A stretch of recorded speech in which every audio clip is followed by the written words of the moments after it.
బంగారం బ్యాంకులు ఇతర ప్రైవేటు సంస్థల్లో ఉన్న విడిపించి కొనబడును. కొమ్మూరి గోల్డ్ ఆంధ్ర మరియు తెలంగాణ. హరే కృష్ణ. ఆత్మబంధులకు ఈ మధ్య చాలా సీజనల్ ఫీవర్స్ వచ్చినాయి కదండి. ముఖ్యంగా వైరల్ ఫీవర్స్ అంటాం. అంటే జ్వరం వస్తుంది, బాగా ఒళ్ళు నొప్పులు వస్తాయి, దగ్గు వస్తుంది, గొంతు పట్టేస్తుంది, శ్వాసం అంటే తీసుకోవడం ఇబ్బంది అవుతుంది, ఓసారి దగ్గు, కళ్ళే, తెమడ రావడము, headache, severe headache, body pains, అంటే లేవాలంటే సూదులు అంటే పొడిచినట్టుగా జాయింట్లలో. ఇవి సహజంగా ఇప్పుడున్నటువంటి లక్షణాలు. సో ఇది మోస్ట్ కామన్గా ఎవ్రీ ఇయర్ వస్తుందండి. ఇది వన్ కైండ్ ఆఫ్ కరోనా అనమాట. సో కరోనాలో ఎలాంటి వైరస్ ఉందో అదే వైరస్ తన యొక్క రూపాంతరం మార్చుకొని అది ఇంకా ఇబ్బంది పెడుతుంది మనకు. అంటే కరోనాతో పాటు ఇంకా చాలా వైరల్ వ్యాధులు ఉన్నాయి. అయితే ఇక్కడ మనం ఆలోచించాల్సింది ఏంటంటే ప్రతిసారి యాంటీబయాటిక్స్ వాడడం.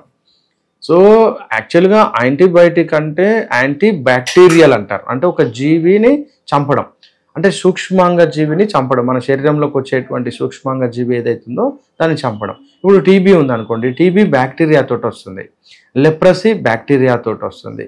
సో మలేరియా వచ్చేసి ప్రోటోజోవన్ పరాన్నజీవితో వస్తుంది.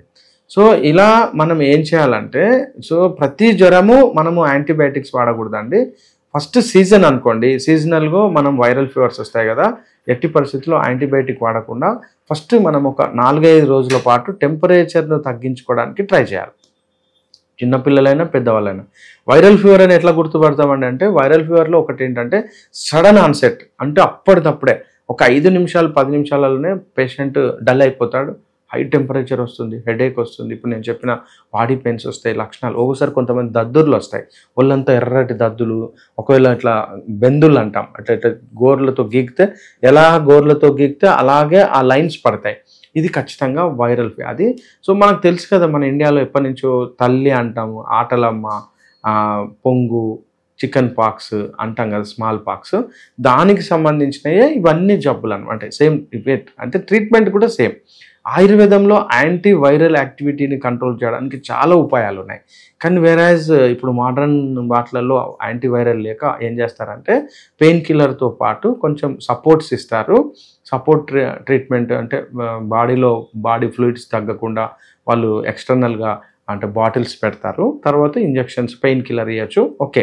కానీ యాంటీబయాటిక్ వల్ల ఏమైందంటే శరీరంలో మనకు గుడ్ బ్యాక్టీరియా ఉంటుంది అనమాట. మన శరీరంలో బ్యాక్టీరియా కనుక లేకపోతే అసలు మనం ఏమీ పని చేయలేం. ఏ ఆహారం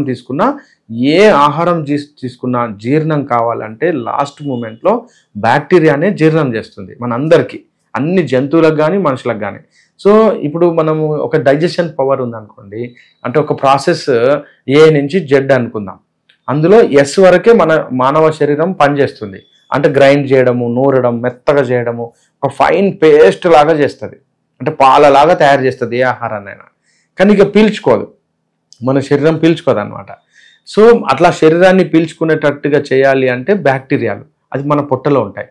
ఈ బ్యాక్టీరియాలలో కనీసం ఒక 3000 రకాలు ఉన్నట్టుగా శాస్త్రాలు చెప్తున్నాయి, మోడర్న్ సైన్స్.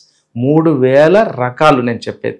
ఇవి ఏం చేస్తాయంటే ముక్కలుగా కట్ చేసి మన పేగు గోడలలో ఉన్నటువంటి అంటే నోరుకు అందిస్తాయి. పేగు గోడలలో సెల్స్ ఉంటాయి కదా, ఆ సెల్స్కి అందిస్తాయి.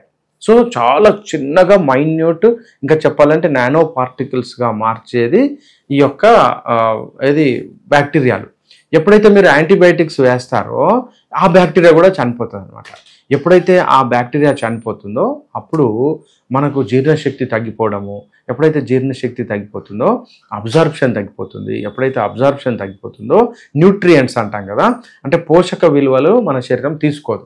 ఎప్పుడైతే పోషక విలువలు తీసుకోదో మనం ఎటువంటి ఆహారం తీసుకున్నా కూడా మనకు పోషక ఆహారము లోపం వస్తుంది. అంటే బి కాంప్లెక్స్ తగ్గిపోతుంది, విటమిన్స్ తగ్గిపోతాయి, మినరల్స్ తగ్గిపోతాయి, జింకు, కాపరు, మెగ్నీషియం, మాలిబ్డినం, ఇలా ఎన్నో రకాలు తగ్గిపోయి బాడీ పీల్చుకోదు అనమాట.